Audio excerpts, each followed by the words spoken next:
નમસ્કાર દર્શક મિત્રો, દેશ અને દુનિયાના તાજા સમાચાર તેમજ ઉપયોગી માહિતીના ફરી એક નવા વિડીયોમાં આપ સર્વે દર્શક મિત્રોનું હાર્દિક સ્વાગત છે।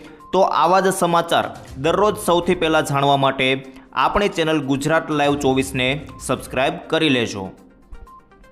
તો મિત્રો, આજના પ્રથમ સમાચાર વિશે વાત કરીએ તો વરસાદ અને ગરમી અંગે ચેતજો। જી હા મિત્રો, ગુજરાતમાં ચાલુ વર્ષે પ્રી મોન્સૂન વરસાદ ન આવવાને કારણે આગામી દિવસોમાં ગરમીનો પારો ભારે વધવાની શક્યતા છે। જાણીતા હવામાન શાસ્ત્રી અંબાલાલ પટેલે આગાહી કરી છે કે રાજ્યમાં આગામી દિવસોમાં અસહ્ય ગરમીનો પ્રકોપ જોવા મળશે। ઉત્તર ગુજરાત અને મધ્ય ગુજરાતના વિવિધ ભાગોમાં તાપમાન 43 ડિગ્રી સુધી પહોંચી શકે છે, જેના કારણે નાગરિકોએ કાળઝાળ ગરમીનો સામનો કરવો પડશે।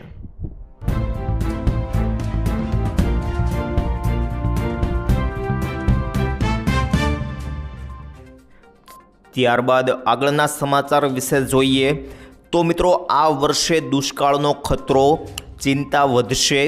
જી હા મિત્રો, સંયુક્ત રાષ્ટ્રએ ચેતવણી આપી છે કે આગામી થોડા અઠવાડિયામાં અલ નીનોનો એક નવો અને ખતરનાક તબક્કો શરૂ થઈ શકે છે, જે પહેલાંથી જ આબોહવા પરિવર્તનથી પીડાતા ગ્રહના તાપમાનમાં વધુ વધારો કરશે।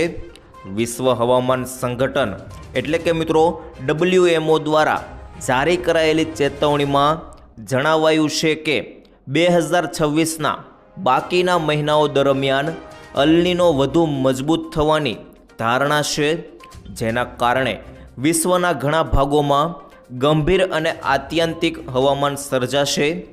તે ભારતીય ચોમાસાને પણ નબળો પાડી શકે છે અને આફ્રિકાના કેટલાક ભાગોમાં દુષ્કાળનું કારણ બની શકે છે। તેનાથી વિપરીત દક્ષિણ અમેરિકા જેવા વિસ્તારોમાં ભારે વરસાદ પૂરનું જોખમ વધારે છે। ઐતિહાસિક રીતે અલ નીનોની ઘટનાઓ વ્યાપક પાક નિષ્ફળતા, વિશ્વભરમાં ખાદ્ય પદાર્થોના ભાવમાં વધારો અને નોંધપાત્ર આર્થિક નુકસાનનું કારણ બને છે।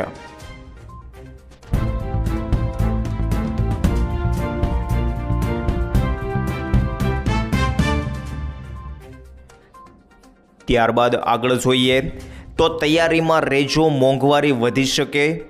જી હા મિત્રો, ખાસ કરીને રેટિંગ એજન્સી ક્રિસિલે અનુમાન લગાવ્યું છે કે જો ક્રૂડ ઓઇલમાં ભાવ ઊંચા સ્તરે રહેશે તો પેટ્રોલ અને ડીઝલના ભાવમાં 10 રૂપિયાનો વધારો થઈ શકે છે। આની અસર પરિવહન ખર્ચમાં વધારા દ્વારા સમગ્ર અર્થતંત્ર પર પડશે, જેના કારણે ખાદ્ય ચીજ વસ્તુઓ અને અન્ય ચીજ વસ્તુઓમાં ફુગાવો વધશે। રિપોર્ટ અનુસાર કાપડ, ગ્રાહક ઇલેક્ટ્રોનિક્સ, લાકડાના ઉત્પાદનો, સિમેન્ટ અને સિરામિક જેવા ક્ષેત્રોમાં પણ ખર્ચ વધવાની ધારણા છે।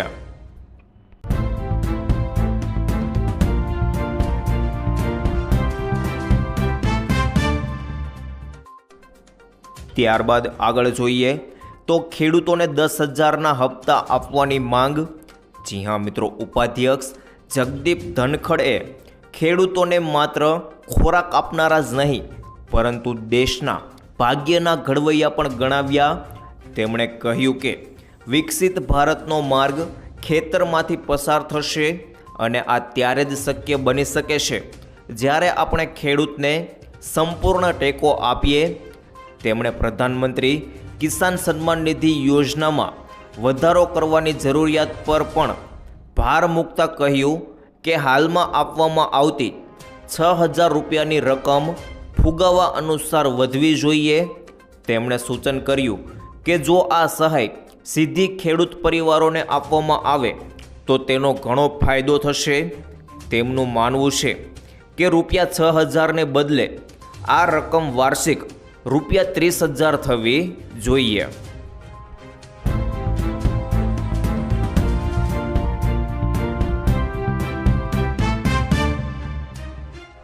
ત્યારબાદ આગળ જોઈએ તો ભારતમાંથી મળી કુદરતી ગેસની ખાણ।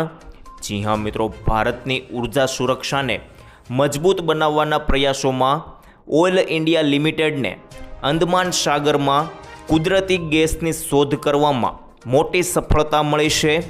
અંદમાનના પૂર્વ તટથી 15 કિલોમીટર દૂર 355 મીટર ઊંડા પાણીમાં આ ગેસ ભંડારની પુષ્ટિ થઈ છે. કેન્દ્રીય મંત્રી હરદીપ પુરીએ આ સફળતાને દેશના ઉર્જા આત્મનિર્ભરતા અભિયાનમાં એક મહત્વપૂર્ણ સીમાચિહ્ન ગણાવ્યું છે. ઓઇલ ઇન્ડિયા લિમિટેડનું શ્રી વિજયપુરમ 3 નામનો કૂવો દેશ માટે વરદાન સાબિત થઈ રહ્યો છે. ઇઓસીન સ્ટ્રક્ચરમાં 1900 મીટરથી વધુની ઊંડાઈ પર ગેસની હાજરીની પુષ્ટિ કરવામાં આવી છે. વર્તમાનમાં ગેસની ગુણવત્તા અને ઉર્જા ક્ષમતા જાણવા માટે નિષ્ણાંતો દ્વારા આઇસોટોપ અભ્યાસ કરવામાં આવી રહ્યો છે, જે ભારતના ભવિષ્યના ઉર્જા પુરવઠા માટે અત્યંત આશાસ્પદ છે.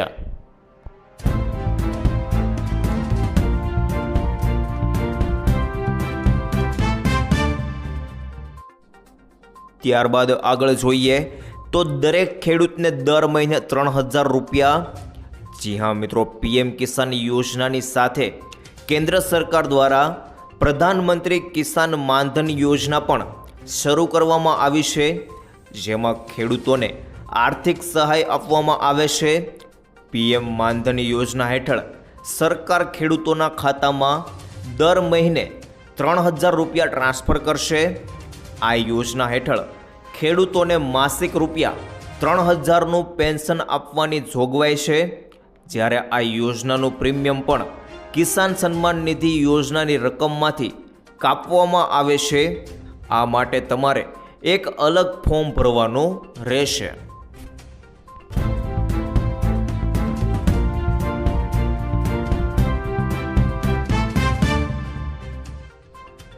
ત્યારબાદ આગળ જોઈએ તો 2030 સુધીમાં ગુજરાત વાયર ફ્રી. જી હા મિત્રો, રાજ્ય સરકારે ગુજરાતના શહેરી વિસ્તારોને વધુ સુરક્ષિત અને આધુનિક બનાવવા માટે વર્ષ 2030 સુધી તબક્કાવાર રીતે વાયર ફ્રી સિટી બનાવવાનો નિર્ણય કર્યો છે. પ્રથમ તબક્કામાં રાજ્યની 17 મહાનગરપાલિકાઓ અને અન્ય શહેરી વિસ્તારોને આ યોજનામાં આવરી લેવામાં આવશે. હાઈ ટેન્શન અને લો ટેન્શન વીજ કેબલ ઉપરાંત વિવિધ નેટવર્ક કેબલોને પણ ભૂગર્ભમાં લઈ જવામાં આવશે. સરકારનું માનવું છે કે આ નિર્ણયથી જનજીવન વધુ સુરક્ષિત બનશે અને અવરોધ વિનાનો વીજ પુરવઠો મળી શકશે. આ ઉપરાંત ઉર્જા ક્ષેત્રમાં ગુજરાતને વધુ એક સિદ્ધિ મળી છે. રૂફટોપ સોલાર ઉર્જાના ક્ષેત્રમાં નોંધપાત્ર કામગીરી બદલ વર્ષ 2026ના રાષ્ટ્રીય સ્તરના પુરસ્કાર માટે ગુજરાતની પસંદગી કરવામાં આવી હોવાનું પણ વાઘાણીએ જણાવ્યું છે.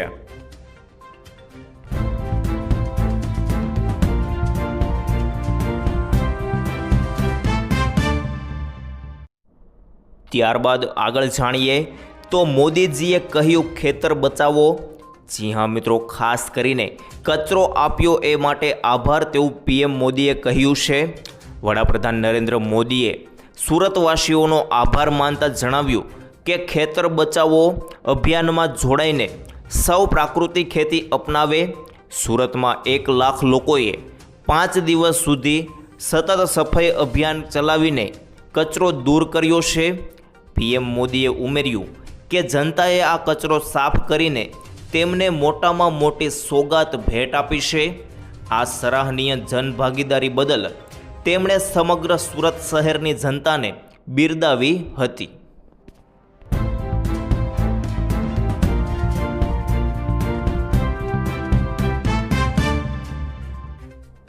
ત્યારબાદ આગળ જોઈએ તો પેટ્રોલના મોંઘા ભાવથી રાહત. જી હા મિત્રો, દેશમાં સતત વધતી ઈંધણની કિંમતો વચ્ચે સામાન્ય જનતા માટે રાહતના મોટા સમાચાર આવ્યા છે. કેન્દ્રીય પેટ્રોલિયમ અને કુદરતી ગેસ મંત્રી હરદીપસિંહ પુરી દ્વારા દેશની રાજધાની દિલ્હીમાં સત્તાવાર રીતે ઈંધણ લોન્ચ કરવામાં આવ્યું છે. ખાસ કરીને મિત્રો E85 ઈંધણ એ જે છે તે લોન્ચ કરવામાં આવ્યું છે અને આ ખાસ પ્રકારના બળતણમાં 85% સુધી ઇથેનોલનું મિશ્રણ કરવામાં આવ્યું છે, જે પર્યાવરણને સ્વચ્છ રાખવાની સાથે ખિસ્સાનો બોજ પણ હળવો કરશે. પશ્ચિમ એશિયામાં ચાલી રહેલા સંકટોને કારણે સામાન્ય પેટ્રોલિયમ ઉત્પાદનો મોંઘા થઈ રહ્યા છે, ત્યારે આ નવું E85 ઈંધણ સામાન્ય પેટ્રોલ કરતાં ઘણું સસ્તું પડશે. દિલ્હીમાં અત્યારે સામાન્ય પેટ્રોલની કિંમત 102.12 રૂપિયા છે. ખાસ કરીને મિત્રો, આ ખાસ કરીને જ્યારે નવા E85 બળતણની કિંમત માત્ર 82.12 રૂપિયા પ્રતિ લીટર નક્કી કરવામાં આવી છે. આમ વાહન ચાલકોને સીધો જ પ્રતિ લીટર 20 રૂપિયાનો મોટો આર્થિક ફાયદો પણ મળશે.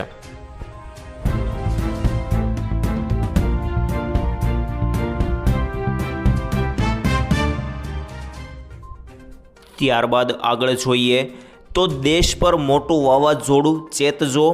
જી હા મિત્રો, ખાસ કરીને મહારાષ્ટ્ર અને ગોવા માટે ભારે વરસાદની ચેતવણી જાહેર કરવામાં આવી છે. ઉત્તર પૂર્વીય રાજ્યોની વાત કરીએ તો 6 થી 12 જૂન દરમિયાન અરુણાચલ પ્રદેશ, આસામ અને મેઘાલય માટે અને 7 થી 12 જૂન દરમિયાન નાગાલેન્ડ, મણિપુર, મિઝોરમ અને ત્રિપુરા માટે ભારે વરસાદની ચેતવણી જાહેર કરવામાં આવી છે. 6 જૂને નાગાલેન્ડ, મણિપુર, મિઝોરમ અને ત્રિપુરામાં છૂટાછવાયા વરસાદ પડશે. 8 અને 9 જૂને આસામ અને મેઘાલયમાં વાવાઝોડા, વીજળી અને ભારે પવન ફૂંકાશે. આ ઉપરાંત જો આપણે દક્ષિણ ભારતની વાત કરીએ તો દરિયાકાંઠાના આંધ્રપ્રદેશ, યાનમ, તમિલનાડુ, પુડુચેરી, કરાઈકલમાં 6 થી 12 જૂન દરમિયાન ઉત્તર આંતરિક કર્ણાટકમાં અને 12 જૂન દરમિયાન દક્ષિણ કર્ણાટકમાં, 8 થી 12 જૂન દરમિયાન રાયલસીમામાં અને 6 થી 11 જૂન દરમિયાન તેલંગાણામાં. ત્યાર પછી મિત્રો 6, 10 અને 12 જૂને વરસાદની સંભાવના રહેલી છે. ખાસ કરીને મિત્રો દરિયાકાંઠાના કર્ણાટક, કેરળ, માહે, લક્ષદ્વીપ આ બધા વિસ્તારોમાં 6 થી 12 જૂન દરમિયાન અને ઉત્તર આંતરિક કર્ણાટકમાં 6, 11 જૂન વચ્ચે. ત્યારબાદ દક્ષિણ આંતરિક કર્ણાટકમાં 6, 7 જૂન દરમિયાન, રાયલસીમા 12 જૂને અને તેલંગાણામાં 11 જૂને વ્યાપક અથવા વ્યાપક વરસાદની સંભાવના રહેલી છે.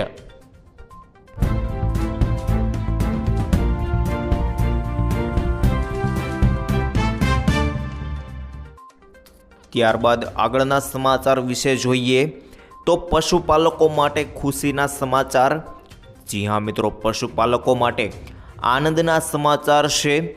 દાહોદ અને મહીસાગર જિલ્લાના 2.5 લાખથી વધુ પશુપાલકો માટે સારા સમાચાર આવ્યા છે. પંચામૃત ડેરીએ દૂધના ખરીદીમાં વધારો કર્યો છે. પ્રતિ કિલો ફેટના ભાવ ₹865થી વધારીને ₹875 કરવામાં આવ્યા છે. નવા ભાવ 3 જૂનથી અમલમાં આવશે અને આ વર્ષે પશુપાલકોના હિતમાં કરવામાં આવેલો આ બીજો ભાવ વધારો છે, જેનાથી દૂધ ઉત્પાદકોની આવકમાં નોંધપાત્ર વધારો થશે.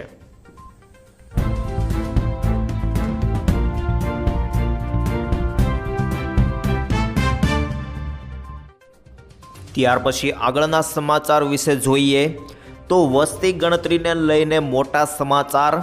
જી હા મિત્રો, ગુજરાતમાં 3 જૂન 2026થી દેશની પ્રથમ સંપૂર્ણ ડિજિટલ વસ્તી ગણતરી 2027નો પ્રારંભ થશે. પ્રથમ તબક્કામાં 30 જૂન સુધી ઘર યાદી અને HLO કરાશે, જ્યારે બીજા તબક્કામાં 9 થી 28 ફેબ્રુઆરી 2027 દરમિયાન વસ્તી અને જાતિ ગણતરી હાથ ધરાશે.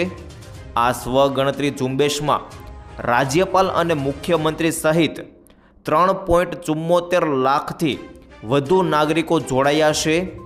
નાગરિકો ટોલ ફ્રી નંબર 1855 અથવા અધિકૃત વેબસાઇટનો સંપર્ક કરી શકે છે.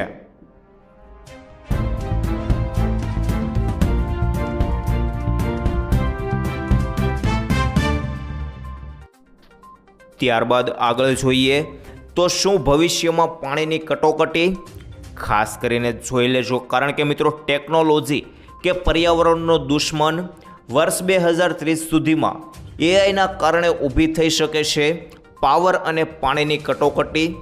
ખાસ કરીને આજે આપણે એક એવા યુગમાં જીવી રહ્યા છીએ જ્યાં દરેક બાબતમાં એઆઈનો જબરદસ્ત ઉપયોગ થઈ ગયો છે. ઓફિસના કામથી લઈને કલાત્મક વિડીયો બનાવવા સુધી એઆઈ દરેક જગ્યાએ હાજર છે.